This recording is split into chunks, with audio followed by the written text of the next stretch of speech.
Pues muchas gracias, Rocío, muchas gracias, doctor Esquivias, por la invitación y las atenciones también al equipo de audiovisuales del Instituto de Psiquiatría. Bueno, pues vamos a empezar. El tema de inicio de esto es que todos entendemos al alcoholismo pues de manera, como decía Rocío, a través de la OMS como una enfermedad, y la enfermedad la entendemos también como una enfermedad multifactorial, ¿no? Biopsicosocial. Un poco el tema del alcoholismo es que siempre tiene un peso ahí mayor sobre la influencia de factores medioambientales, grupos de personas en ciertas etapas de nuestra vida en la que de alguna manera tratamos de pues incluirnos, de llevar una relación y de integrarnos en un ambiente, y entonces nos favorece el consumo. Pero también, y creo yo que es el eje principal de esta conversación, es advertir cuáles son los factores de riesgo que hacen que unas personas tengan mayor vulnerabilidad para tener un trastorno por uso de alcohol. En este caso, pues, como decíamos ahorita, siempre advertimos la presencia de las relaciones sociales y la influencia de pares para que tengamos un proceso de consumo de alcohol, pero pues también tenemos que advertir cuáles son los riesgos individuales, ¿no? Entonces, bueno, el Instituto Nacional de Drogas de Abuso de Estados Unidos ha mencionado que en el caso de las personas, aquí, bueno, está un poco centrado también en el ambiente de menores de edad, de adolescentes, pero igual pasa para los adultos, ¿no? Dice el Instituto de Abuso de Drogas de Estados Unidos que hay estos 5 motivos por los que las personas tienen preferencias por el consumo del alcohol. El primero en la lista, como ustedes pueden ver, es encajar, ¿no? Que eso significa que hay personas que en el intento de tener una relación con algún grupo social, académico, algún grupo, no sé, de ambiente de diversión o de dispersión, pues tratan de llevarse con ellos, y entonces la manera de encajar pues es justo tener estilos de comportamiento semejantes a los de ellos para que uno tome una relevancia social en igualdad de condiciones que el resto, y entonces uno pues pueda pertenecer. El segundo motivo por el que las personas experimentan el uso de las sustancias es que tenemos en el cerebro pues este famoso sistema de la recompensa, que hace que todos sintamos placer en condiciones pues de reforzadores naturales como la alimentación, la convivencia social o el sexo, y si todo mundo tenemos una experiencia que nos genera bienestar, pues uno por comportamiento casi innato pues va a repetir el comportamiento. Entonces justo ese sistema de la recompensa que nos hace sentir placer y que tengamos un desarrollo de un hábito se llama sistema de la recompensa, y todos lo tenemos, y en ese sentido podemos ser vulnerables. Otro motivo es mejorar el rendimiento, y en el caso de las personas, bueno, pueden haber sujetos que tengan mayor probabilidad de consumo de sustancias, porque algunas veces algunas sustancias mejoran el rendimiento en ciertas actividades. Por ejemplo, en el tema del alcohol, como depresor del sistema nervioso central y con este efecto de relajación o de menor respuesta al estrés, pues hace que las personas tomen para hacer cosas que quizás antes no hacían. Por ejemplo, si tenemos que dar una charla y nos pone nervioso dar la charla, a veces las personas podemos tener una mayor frecuencia de uso de alcohol justo para aliviar ese malestar emocional, y entonces eso pues se vuelve también un hábito, ¿no? Otro de los detalles es el malestar, que en general más bien se refiere a malestar psicológico, cuando alguien tiene un mal estado emocional y también de ansiedad, y entonces las personas se pueden dar cuenta que el uso de una sustancia alivia, al menos en una parte, este malestar general, y entonces, o psicológico, y entonces las personas pueden tener un hábito mayor de consumo. Y al final, pues por imitación, la imitación tiene un poco que ver con el primer punto de encajar en un ambiente social, pero bueno, también, por ejemplo, un poco más adelante vamos a ver cómo los adolescentes, cuando son un poco más grandes, tienen más frecuencia de uso de otras sustancias, pero también la frecuencia de uso de las sustancias depende de la percepción de daño que puede hacer. Por ejemplo, cuando las personas somos más jóvenes, tenemos menos percepción de daño, porque pues no es común que, excepto el ambiente familiar, que nos llama la atención porque la gente se preocupa porque bebamos a edades tempranas. De todos modos, también no es común que percibamos un gran daño relacionado con la bebida y pues quizás con otras sustancias como la marihuana y el tabaco, ¿no? Entonces, bueno, en fin, ok, entonces vamos a cambiar de diapositiva. No sé si se está cambiando en la presentación. Ok. Bueno, entonces vamos a ver comportamientos asociados al consumo de las sustancias. Aquí, por ejemplo, vemos algunos datos de la encuesta de consumo de drogas en estudiantes del 2014, que es la encuesta más reciente que hay sobre esa información. Y ustedes pueden ver el porcentaje de prevalencia de consumo de sustancias en el eje de las Y. En el eje de las X están las edades de los adolescentes, 12, 13, 14, 15 años y hasta los 18, y ustedes pueden ver cómo sobre el paso del tiempo, del aumento de la edad, hay una mayor dispersión de frecuencia de consumo de sustancias, ¿no? En particular, esta que está en el porcentaje más alto de la marihuana. Cada puntito, ya lo ven en la parte de abajo, representa una sustancia diferente, y entonces, por ejemplo, tal parecería que la percepción de daño sobre el efecto de la marihuana es menor, y de alguna manera eso, sobre el paso del tiempo, de los años de los adolescentes, va generando un incentivo para que las personas le pierdan miedo al efecto de la sustancia y lo sigan haciendo. Entonces, en la siguiente podemos ver, por ejemplo, cómo hay en esa misma encuesta, esta es la encuesta nacional de consumo de alcohol, drogas y tabaco de 2016, y aquí vemos tendencias de consumo de alcohol en población de 12 a 17 años. Vemos en la primera parte, dice total, ahí están mezclados hombres y mujeres, pero después lo vemos separado por sexo, y lo que ustedes pueden ver son una transición entre 2011 y 2016 sobre el consumo de alcohol alguna vez, en el último año, en el último mes, y consumo excesivo en el último mes. Entonces ahí, por ejemplo, bueno, un poco se movió los signos de interrogación, pero lo que ustedes pueden ver es que en el caso de los hombres y de las mujeres, el marcador de hasta abajo que dice consumo excesivo en el último mes cambió del 2011 a 2016 en los hombres de 6.3 a 8.9, y en el caso de las mujeres de 2.2 a 7.7. ¿Eso qué significa? Si ustedes ven los indicadores de arriba, de alguna vez, último año y último mes, los indicadores en general se mantuvieron relativamente estables, pero aumentó el indicador de consumo excesivo en el último mes. Yo, en ese sentido, quizás tenga que compartirles, y es importante, que aunque las tendencias de consumo se mantuvieron relativamente estables, lo que aumentó fue el número de copas que bebieron por ocasión los adolescentes. De alguna manera nos debe también hacer pensar qué tan factible, qué tan posible, qué tan accesible haya sido para ellos el uso de las sustancias y el uso excesivo del alcohol en este caso, ¿sale? En la que sigue podemos ver también las frecuencias de edad de inicio de consumo de alcohol entre el 2011 y 2016, y vemos ahí población general de 17 años o menos, de 18 a 25 años y de 26 hasta los 65, que es la edad máxima de personas encuestadas. Y entonces, como ustedes pueden ver, la mayor proporción de personas empiezan a consumir antes de los 17 años. Algunos todavía entre los 18 y los 25, que es una edad de adultez temprana, y la menor proporción de personas empiezan a consumir entre los 26 y los 65 años. Es decir, aquí, más allá de los datos específicos, lo que tenemos que advertir junto con la diapositiva anterior es que en edades tempranas empieza a haber un consumo más alto, y también pues está la mayor proporción de personas que consumen alcohol, y entonces eso nos debe hacer preguntarnos si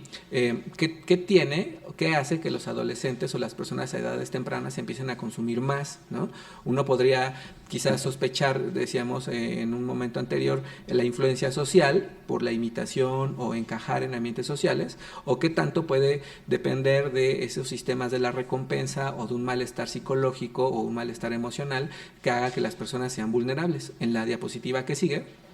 lo que vamos a observar es justo esta explicación que hicieron las personas,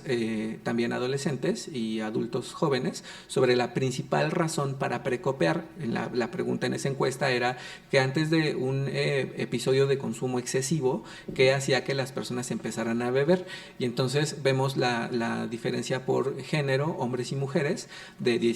12 a 17 años para ambos sexos, y vean, por ejemplo, en la edad temprana, de los 12 12 a los 17 en hombres. En los signos de interrogación está marcado el indicador de convivir con amigos. En el caso de hombres es 8.7%, y en el caso de las mujeres adolescentes de 12 a 17 años está en el marcador para disminuir ansiedad o estrés. La pregunta en esto es que en el caso de las mujeres, ¿por qué vemos ese porcentaje de 26.8 de mujeres que la justificación para precopear haya sido para disminuir ansiedad y estrés, y en el caso de los hombres haya sido 8.7? ¿O por qué en el caso de los hombres la convivencia con amigos explicó el 70% de la razón para precopear, y en el caso de las mujeres el 58%, ¿no? Entonces, aquí podemos advertir un poco al menos en parte el factor de la pertenencia o de la inclusión social, por un lado, pero también para disminuir un malestar psicológico como la ansiedad o el estrés. La que sigue, por favor. Esta otra encuesta o esta otra información de la Encuesta Nacional de Consumo de Alcohol del 2016 nos dice, por ejemplo, sobre la tolerancia social ante el consumo de alcohol. Ahí dice Chihuahua, pero bueno, es un porcentaje semejante en población nacional, ¿de acuerdo? Aquí lo importante de esta diapositiva es hacer notar cómo en el caso de la familia, el porcentaje más alto de personas tienen una expectativa negativa de que las personas empiecen a beber alcohol. En cambio, en el caso de los amigos, el porcentaje menor es de amigos, ¿no? Es decir, los amigos tienen menor advertencia de daño, ven menos mal que los demás amigos estén tomando alcohol comparado con la familia. La que sigue, please. Y entonces uno tiene que preguntarse, pues, ¿de dónde viene el riesgo? Porque entonces, como conclusión de esta introducción, si decíamos que el alcoholismo es una enfermedad multifactorial y, como lo decía la OMS, que depende de factores biológicos, psicológicos y sociales, y ya vimos ahorita que por datos epidemiológicos también se logra identificar cómo el riesgo depende de la influencia de pares, en el caso del precopeo, y del factor de controlar molestias como ansiedad o estrés, pues entonces tenemos que tratar de advertir cuál es el motivo de inicio de consumo. Y para hablar del riesgo, primero tenemos que introducir estas etapas tempranas de desarrollo de desarrollo neurológico. Aquí, por ejemplo, podemos observar en esta lámina cómo el proceso a partir de la concepción genera una respuesta de maduración celular, al inicio como cigoto, y luego la multiplicación celular, y luego las células totipotenciales empiezan a tener un proceso de especialización que se llama neurulación, que hace que las neuronas, que las células se conviertan en neuronas maduras. Una vez que tenemos neuronas como células madre, empieza a haber una proliferación neuronal y hay una migración neuronal por el fenómeno de distribución de tejido nervioso a lo largo del cuerpo en desarrollo de los fetos, ¿no? Y ahí vemos, por ejemplo, la división en tiempo por las semanas de gestación. Vemos el punto de corte a partir del nacimiento, y cuando las personas nacemos, ya para entonces tuvimos un fenómeno de migración neuronal, pero ya estamos en otros procesos avanzados de apoptosis, sinaptogénesis y mielinización. Y esos tres procesos de apoptosis, que recuerden ustedes es muerte celular programada, en este caso de neuronas, de sinaptogénesis, que debe significarnos la conectividad neuronal, y de la mielinización como un proceso de maduración para el ejercicio de distribución de los impulsos nerviosos, termina hasta avanzada la adolescencia y adultez temprana, ¿sale? Entonces eso es en condiciones fisiológicas. Sin embargo, en la diapositiva que sigue podemos observar cómo, igual como complemento a lo anterior, podemos observar cómo a partir de los 5 años, en estas imágenes de resonancia magnética, como podemos ver también, hay la distribución de volumen de sustancia gris o de corteza cerebral, y como por ejemplo en el extremo de la izquierda de todos nosotros podemos ver a chicos de 5 años, y sobre el proceso de tiempo se da el cambio a los 20 años, y cómo hay un cambio de volumen de sustancia gris en condiciones normales. ¿Qué significa? Significa que el proceso de maduración neurológica incluye una reducción de ese volumen de sustancia gris. En la que sigue podemos observar también otras imágenes de resonancia magnética, en este caso es resonancia magnética funcional. En la parte superior vemos a niños, en la parte de abajo vemos adultos, y lo que podemos advertir es, si ustedes logran ver cada imagen de corte o de nivel de evaluación del cerebro comparado entre niños y adultos, una por una podemos observar cómo en la parte de abajo tenemos áreas de actividad o de activación que son mayores comparadas con las de los adolescentes o los niños. Ajá. Entonces, por ejemplo, en la parte de las imágenes del medio, que son imágenes más de cerebro más basal, ¿no? Podemos ver cómo están las áreas de corteza temporal que tienen una influencia mayor y cómo hay actividad de los dos hemisferios. En cambio, en el caso de los adolescentes, en la parte de arriba no es bilateral y es menor la activación de todas las áreas. En particular, si ustedes pueden ver, bueno, ahí está marcado algunas áreas como la corteza del cíngulo anterior, la corteza del cíngulo posterior, las cortezas frontales, ¿no? Y entonces frontales mediales y frontales laterales. Entonces todas esas áreas pues implican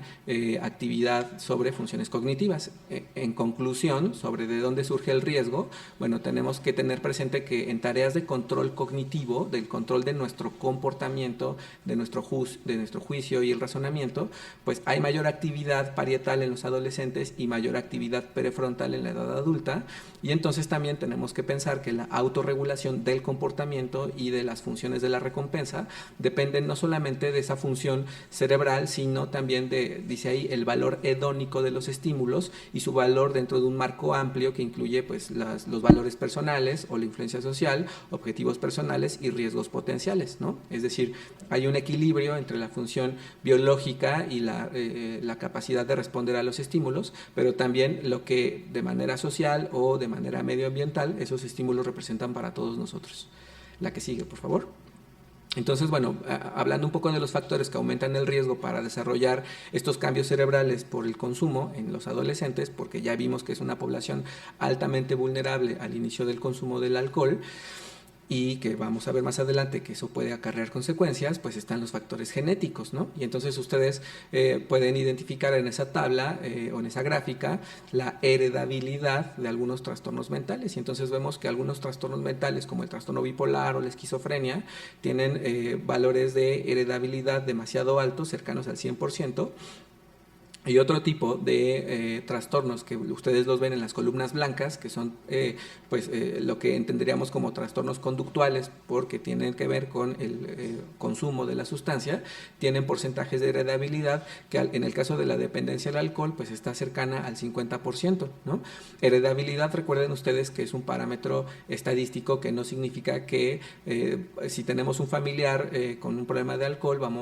de trastorno bipolar, como dice ahí, que tiene un porcentaje muy alto, que significa que todos los hijos van a tener trastorno bipolar, sino lo que nos debe hacer notar es cuánto de las características de la enfermedad que tenemos se deben a un componente hereditario, ¿sale? Y entonces, pues aquí vemos, por ejemplo, que en el tema de la dependencia al alcohol, el componente hereditario de tener una dependencia, pues es del 50%. Quizás en términos coloquiales podríamos explicarlo como un volado. El 50% de las probabilidades dependen de factores hereditarios y el otro 50% depende del ambiente, ¿sale? En la que sigue, por ejemplo, podemos ver que tanto la influencia de los genes tiene que ver comparado con el medio ambiente, y la forma en la que lo vemos son en estudios de adopción. Por ejemplo, si recuerden ustedes que si una persona se da en adopción, puede tener los antecedentes, como ven en la gráfica, de papás alcohólicos y de papás no alcohólicos, y entonces lo curioso de ahí es que si un niño se da en adopción y cambia el medio ambiente, pues uno podría identificar que si el medio ambiente fue diferente porque los nuevos papás o los papás adoptivos no tienen el problema del alcohol, pues a lo mejor los hijos no se enseñarían a tener comportamientos de consumo. Sin embargo, por ejemplo, lo que ustedes pueden ver con ese reporte en todas las columnas es el contraste de frecuencias de dependencia al alcohol en hijos varones del lado izquierdo y del lado derecho mujeres que han sido adoptados y que tienen el antecedente de papás alcohólicos y no alcohólicos. Y entonces lo que ustedes pueden ver es que hay una mayor probabilidad de tener dependencia en hijos de papás alcohólicos, aunque hayan estado en un ambiente familiar diferente de adopción, ¿sale? La que sigue nos muestra, por ejemplo, otro tipo de evaluación de factores hereditarios. Por ejemplo, los estudios en gemelos. Recuerden ustedes que hay dos tipos de gemelos, los homocigotos y los heterocigotos. Los homocigotos son los que son los gemelos idénticos que comparten el 100% del material genético, y los heterocigotos son dos concepciones diferentes con dos cigotos diferentes que crecen en el mismo momento, pero no comparten el 100% del material genético. Y en este caso, por ejemplo, los gemelos monocigotos, podemos ver que tienen una frecuencia muy alta de influencia justamente hereditaria, y el porcentaje que en las columnas ustedes ven con el gris un poco más oscuro, pues es la influencia medioambiental. Entonces podemos ver que la influencia medioambiental es muy poca comparada con la influencia genética en hermanos gemelos monocigotos, ¿de acuerdo? Es decir, ahí pesa también la parte hereditaria. Pero cuando decimos herencia, pues pensamos en genes, ¿no? Pero no necesariamente estábamos hablando de genes en particular. Bueno, siento que voy un poco a prisa por el tiempo, pero si necesitamos ir más lento, lo explico con calma.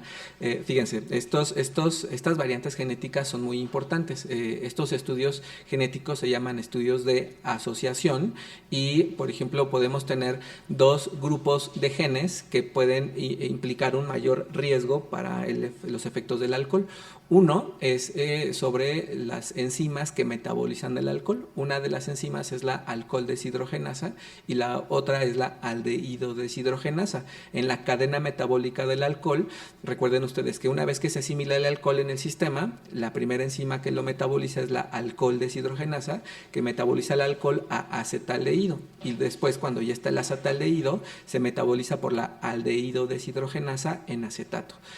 Esta cadena metabólica es muy importante porque el acetaldehído es el metabolito del alcohol que nos provoca los efectos de la cruda, ¿sale? No del síndrome de abstinencia, de la cruda, es decir, de dolor de cabeza, de enrojecimiento facial, de náusea o vómito o malestar general. Entonces, cuando una persona tiene un exceso de acetaldehído, tiene crudas más incómodas, y cuando las personas metabolizan rápidamente el acetaldehído, entonces tienen crudas menos intensas, ¿sale? ¿Qué es lo peculiar? Lo peculiar es que hay algunas variantes genéticas de la alcohol deshidrogenasa y de la aldehído deshidrogenasa que hacen que o dure más tiempo el alcohol en el sistema porque se metaboliza más lento, ¿no? Y entonces eso hace que las personas acumulen más el efecto del alcohol y se emborrachen más rápido, o haya personas que tienen otras variantes de esa misma enzima que eliminen más rápido el alcohol y entonces las personas se emborrachen menos fácil o lleguen a la intoxicación menos fácil, y entonces eso hace que las personas beban más, porque si se siente menos el alcohol, pues las personas beben más cantidad de esa sustancia. En el caso del acetaldehído, que les decía que es una enzima, que es un metabolito que provoca los efectos de la cruda, cuando esa enzima de la aldehído deshidrogenasa es muy lenta y se acumula el acetaldehído, entonces las personas tienen crudas más incómodas, más intensas, y entonces eso deshabitúa a las personas a beber. En realidad, esa parte de la variabilidad biológica explica, en parte, ¿no?, que las mujeres beban menos, porque en ese caso son malas metabolizadoras del alcohol y por eso tienen molestias de cruda, que a lo mejor son sutiles, que quizás no se notan tan clásicamente, pero es más común que las mujeres tengan más efectos del acetaldehído y por eso beban menos que los hombres. También pasa eso en cuestiones poblacionales, y en el caso de población asiática, que son malos metabolizadores del alcohol, tienen menos frecuencia de problemas relacionados con la bebida, porque pues como no la pasan bien con el alcohol, pues lo beben menos. Y en el caso de estos otros receptores, recuerden que el alcohol, como principio farmacológico, es un depresor del sistema nervioso central. El alcohol, en ese sentido, depende de este sistema de receptores GABA. Recuerden que el GABA es un neurotransmisor depresor del sistema nervioso, tiene sus receptores GABA-benzodiazepina en el cerebro, y lo que hace el alcohol es unirse al receptor, permitir que entre más cloro del espacio extrasináptico o extraneuronal al interior, El cloro, que es un ion que tiene una carga negativa, hace que la neurona se hiperpolarice, es decir, que tenga una mayor cantidad de actividad eléctrica negativa, y entonces eso la mantenga pues sin capacidad de ser excitable, ¿no? Y entonces eso hace que las personas tengan el efecto de la bebida, como del enlentecimiento, de la depresión del sistema nervioso central. Por otro lado, este otro sistema de receptores opioides, el receptor mu, es un sistema que justo depende de estos neurotransmisores endógenos, como las endorfinas, que bueno, nos sirven para sentir un placer o una recompensa para estímulos normales. Pero en el caso del alcohol también los estimula, permite que haya una mayor liberación o mayor actividad opioide, ¿no? Y entonces las personas sienten placer por la bebida. En parte el efecto por el que nos hacemos dependientes a la bebida es que, por un lado, pues nos desinhibe y nos pone a hacer cosas que normalmente no hacemos, pero por otro lado, este efecto sobre receptores mu nos hace sentir con el efecto de placer, y por eso repetimos las conductas de consumo. Lo que quiero decir con esto es que hay personas que tienen algunas variables genéticas de estos sistemas de recepción que, por ejemplo, en el sistema GABA hace que haya un aumento del riesgo, y en el caso de la respuesta subjetiva al alcohol, que pues se sienten con más placer, con más reforzamiento, pues hace que las personas tengan más probabilidades de engancharse rápidamente con la bebida, ¿sale? Entonces ese es otro factor de vulnerabilidad. En este caso, por ejemplo, como complemento, como factores de vulnerabilidad, vemos una encuesta, así como tenemos las encuestas nacionales de adicciones. En Estados Unidos tienen sus propias encuestas. Hay una muy importante, que justamente es una encuesta epidemiológica, que aparte de preguntarles frecuencia de consumo, también les preguntaban otros factores asociados al consumo del alcohol y de otras drogas. Y aquí, por ejemplo, vemos en esta imagen un modelo que dice ahí de transición entre el no uso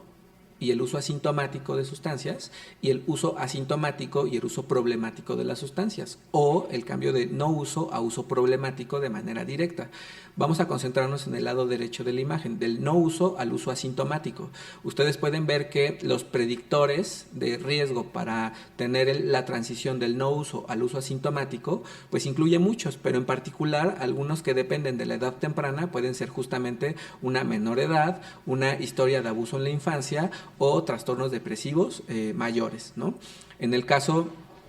por ejemplo, de la transición en la parte inferior del uso asintomático al uso problemático, vemos que uno de los predictores,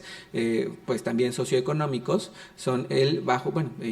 socioeconómicos y psicológicos, es el bajo funcionamiento psicológico como tal. Y cuando vemos la transición directa del no uso al uso problemático, pues vemos justamente la suma de los factores que mencionamos hace un momento: edad menor, menor ingresos económicos, tenemos menor funcionamiento psicológico, tenemos problemas de historia familiar de alcoholismo o de adicción a otras sustancias, historia de abuso en la infancia y trastornos depresivos. ¿Qué significa? Entonces veíamos hace un momento que algunos factores dependen del desarrollo, del neurodesarrollo a partir de la concepción y de la maduración neuronal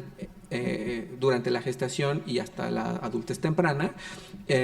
Y también veíamos los factores genéticos que dependen de algunas variantes de metabolismo hepático, de eliminación del alcohol, o de la respuesta subjetiva al alcohol, que depende de los sistemas de neurotransmisión del cerebro, y que, añadidos a estos factores psicosociales de adversidad en la infancia por cuestiones económicas o cuestiones familiares o de antecedentes de abuso, pueden hacer que las personas tengamos mayor riesgo, ¿sale? En conclusión, podemos decir que el ambiente es uno de los factores asociados al inicio del consumo del alcohol, y la herencia en particular es uno de los factores asociados al mantenimiento y la progresión del consumo de esta sustancia. En la que sigue vamos a hablar ahora de cuáles son los cambios cerebrales asociados al consumo del alcohol, que, bueno, igual puede ser en los adolescentes, también en los adultos. En el caso de los adolescentes, de nuevo, remarco el tema de la edad, porque justamente es la edad en la que más frecuentemente se da el inicio del consumo, porque seguimos en desarrollo cerebral o de maduración neurológica, y que pues puede implicar un mayor riesgo para la adultez. Entonces, lo que vemos en adelante son este modelo que ha explicado el doctor George Koof de Estados Unidos, que explica que el modelo de adicciones depende de 3 estados principales. Uno que se llama de intoxicación o consumo excesivo, que ustedes lo ven ahí en la imagen como estas imágenes en azul, estas trayectorias y recuadros en azul, y las áreas cerebrales. Y lo que dice ahí es que en la parte inferior, donde dice intoxicación y consumo excesivo, binge, dice BTA, ¿no? Y entonces el BTA es el área tegmental ventral, y bueno, junto con estas otras áreas son las áreas de proyección principal de las neuronas dopaminérgicas. Si el área tegmental ventral permite una mayor neurotransmisión de dopamina, y eso genera una respuesta de placer, pues eso va, como vemos en la parte del medio, va a generar una respuesta de reforzamiento, y si algo genera reforzamiento y lo hacemos con repetición, vamos a tener un hábito, ¿sale? En la siguiente imagen lo que vamos a ver es la combinación de ese estado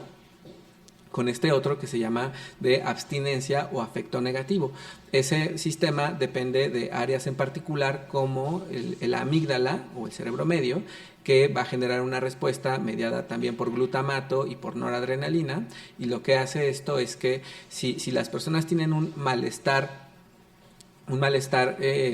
físico o psicológico y tienen, dice ahí, ¿no?, estrés o un estado emocional negativo, las personas pueden consumir la sustancia para aliviar esa abstinencia o ese mal estado emocional, y van a generar una respuesta de reforzamiento, no por la sensación de placer, sino por la reversión del estado emocional negativo, ¿de acuerdo?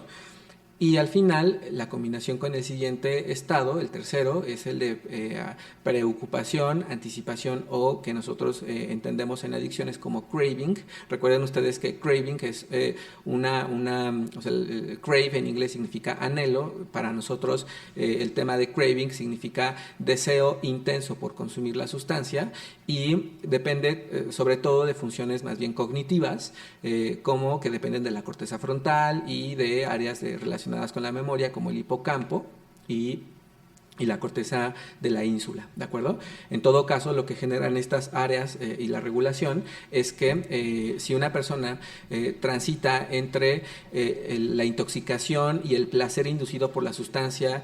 más el estado de afecto negativo o de síndrome de abstinencia, que hace que las personas tengan un malestar emocional y que se revierta cuando las personas vuelven a consumir, pues se genera una respuesta condicionada de deseo o de intención de consumir, que media la búsqueda del placer o el alivio del displacer, y entonces pasamos, como el doctor George Koof, no sé si lo puse en estas diapositivas, bueno, no lo puse, pero se los menciono. El doctor George Koof lo explica como si fuera una espiral que de 3 estados, entre la intoxicación, el afecto negativo y la preocupación por volver a consumir, y luego vuelve a girar la espiral entre la intoxicación, el afecto negativo y el craving. Intoxicación, síndrome de abstinencia o afecto negativo y craving. Y entonces todo eso lo hace como una espiral descendente que lleva al final al punto de tener una adicción. Y entonces mencionábamos hace un momento,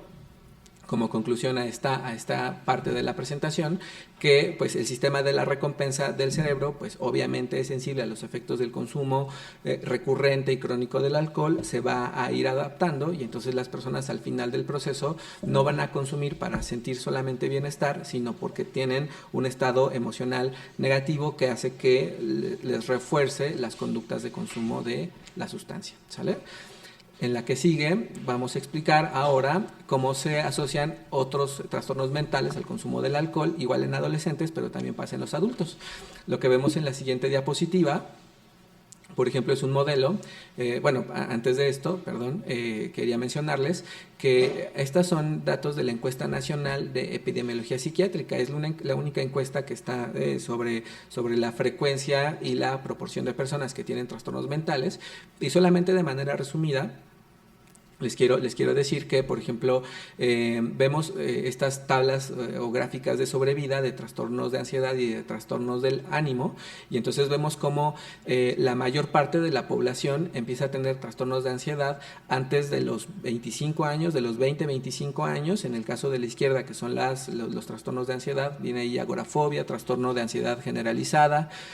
trastorno de pánico, trastorno de estrés postraumático, fobia social. Y entonces vemos, por ejemplo, que en el caso de la fobia específica, pues el 80% de la población la tiene antes de los 10 años, ¿no? Y en el caso de la ansiedad generalizada, que es otro de los trastornos más frecuentes por los que las personas buscan tratamiento, pues vemos también por ahí que entre el 60 y el 70% de la gente tiene esta enfermedad antes de los 30 años, o empiezan a tenerla antes de los 30 años. Ajá. Y en el caso de los trastornos de ánimo, viene ahí manía, episodio depresivo mayor e hipomanías. También son enfermedades que ustedes pueden ver que quizás entre el 60 y el 80% de ellas empiezan antes de los 25 años de edad. En conclusión, la mayor parte de los trastornos mentales, al menos estos que son los más frecuentes, son patologías que empiezan en el neurodesarrollo y, sin embargo, aunque las diagnosticamos hasta la edad adulta, pues empiezan desde edades tempranas. Ajá. Y entonces,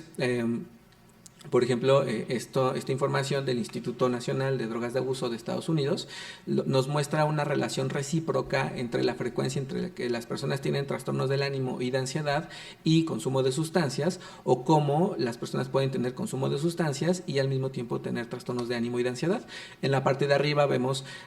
organizada a la muestra epidemiológica en personas que han consumido cualquier droga, opioides, anfetaminas, cocaína y marihuana, y vemos cómo, comparado con la población, con todos los respondedores, las personas que tienen trastornos de ánimo y de ansiedad, que son las columnas lila y lila un poco más claro, tienen frecuencias más altas de consumo de opioides, anfetaminas, cocaína y marihuana, ¿sale? Y cuando volteamos la información, les decía, y se hace de manera inversa, y les preguntan a las personas que tienen trastornos de ánimo y trastornos de ansiedad, quienes han consumido sustancias, vemos como las personas que tienen trastornos de ánimo y de ansiedad tienen más frecuencia de uso de sustancias comparado con el resto de la población. Ajá. Entonces parecería que hay una relación recíproca entre que las personas que consumen sustancias tienen más frecuencia de trastornos de ánimo y de ansiedad, o que las personas que tienen trastornos de ánimo y de ansiedad tienen más frecuencia de consumo de sustancias. En la que sigue podemos también intentar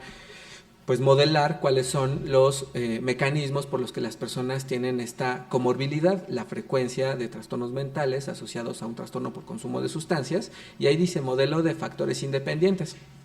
Lo que significa eso es que pueden estar las dos enfermedades, ya sea un trastorno por uso de sustancias y otro trastorno mental, simultáneos, y no necesariamente su fisiopatología se corresponde a una con la otra, solamente están al mismo tiempo y coinciden en el momento en la persona. En el modelo de en medio, que dice de trastorno por dependencia primario, vemos en el caso, por ejemplo, del 1, es una línea más oscura, que significaría que la persona tiene un proceso inicial de consumo de la sustancia, de mantenimiento de la sustancia y de exacerbación del consumo de la sustancia, y que eventualmente va a emerger un segundo trastorno mental, que puede ser ansiedad o depresión o cualquier otro, ¿no? Psicosis, etc. Y el tercer modelo dice modelo de trastorno psiquiátrico primario. Lo que explica eso más bien es que una persona puede tener vulnerabilidad para tener un trastorno mental y debido a la frecuencia y la intensidad y la potencia de la sustancia que se consuma, puede generar el trastorno por consumo de sustancias y la aparición del otro trastorno mental, ¿no? Entonces, quizás ese modelo es más relacionado con la psicosis inducida por marihuana, ¿no? O pues cuando las personas tienen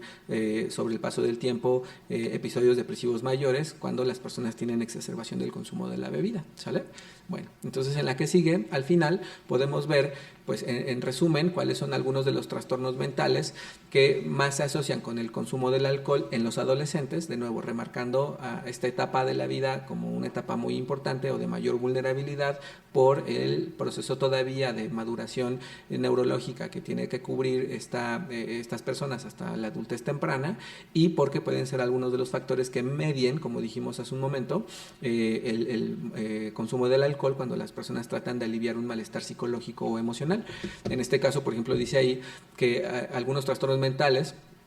en los adolescentes con adicciones son los trastornos de conducta, ¿no? Recuerden ustedes el trastorno disocial o el trastorno negativista desafiante, el trastorno por déficit de atención e hiperactividad, otros trastornos del estado de ánimo como distimia o depresión,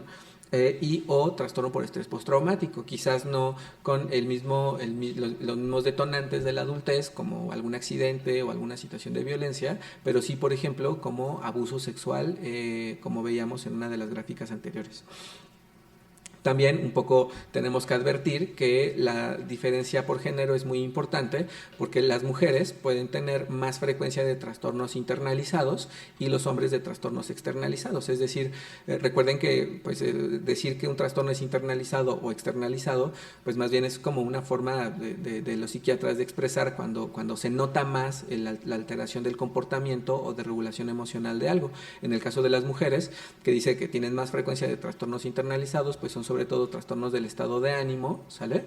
Como depresión, ¿no? Y en el caso de los hombres, los trastornos externalizados son los trastornos de conducta y el déficit de atención e hiperactividad, que se nota por el cambio de conducta que tienen los varones comparado con las mujeres, ¿sale? Entonces, el que una mujer adolescente sea una persona tranquila, que no dé tanta lata, que no llame tanto la atención, que no parezca que esté haciendo nada negativo, no significa que no tenga un trastorno del ánimo que no se ha notado de manera clara, ¿sale? En la que sigue podemos observar cómo pues justo el que a veces no advirtamos la frecuencia con la que los adolescentes tienen trastornos de ánimo, de ansiedad, pues nos explica que solamente el 9% de los chicos entre 12 y 17 años que necesitan tratamiento para una adicción lo hayan recibido. Es decir, todo mundo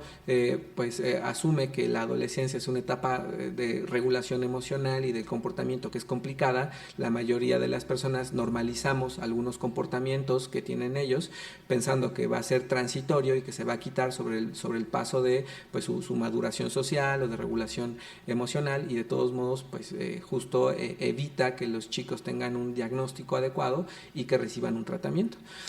También, por ejemplo, la frecuencia con la que las personas tienen patología dual, que es la asociación del trastorno por uso de sustancias con el otro trastorno mental, pues se nota más cuando los chicos están más graves, pues cuando tienen que requerir una hospitalización es más frecuente que advirtamos que tienen la patología dual comparado con tratamientos ambulatorios. Yo diría que si, por ejemplo, en las personas que nos escuchan trabajan en ambientes pues de hospital que no son de internamiento, sino de consulta externa, pues también no debemos esperar que haya casos tan sintomáticos o tan dramáticos. Pueden ser casos un poco más leves, pero que aun siendo leves necesitamos tener conciencia de ellos para darles las recomendaciones de tratamiento adecuadas. Ajá.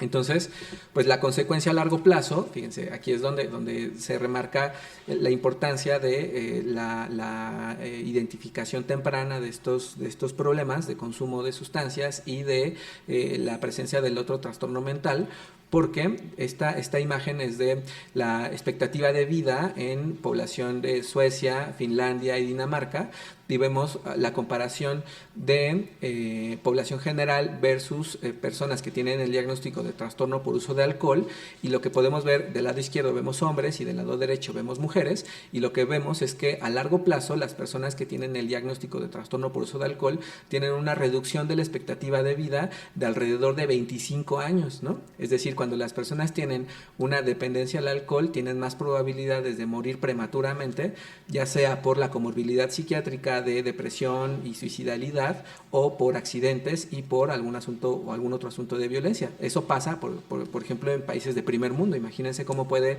tener un impacto en poblaciones como la de nosotros, que también tenemos una frecuencia alta de consumo de alcohol y menos herramientas de tratamiento para ellos. Al final, las conclusiones, para terminar, es que la adolescencia es una etapa crítica del desarrollo en la que el cerebro sufre una maduración, pues no necesariamente la sufre, pero pues es una etapa de adaptación convencional que va a generar una reorganización de la neurotransmisión, de la plasticidad y de la remodelación sináptica, y en la que sigue podemos ver la segunda conclusión, que justamente la inmadurez química puede implicar, química nos referimos a los neurotransmisores, a la sensibilidad al efecto del alcohol, puede implicar un mayor riesgo para tener una conducta adictiva al alcohol y a otras sustancias en la edad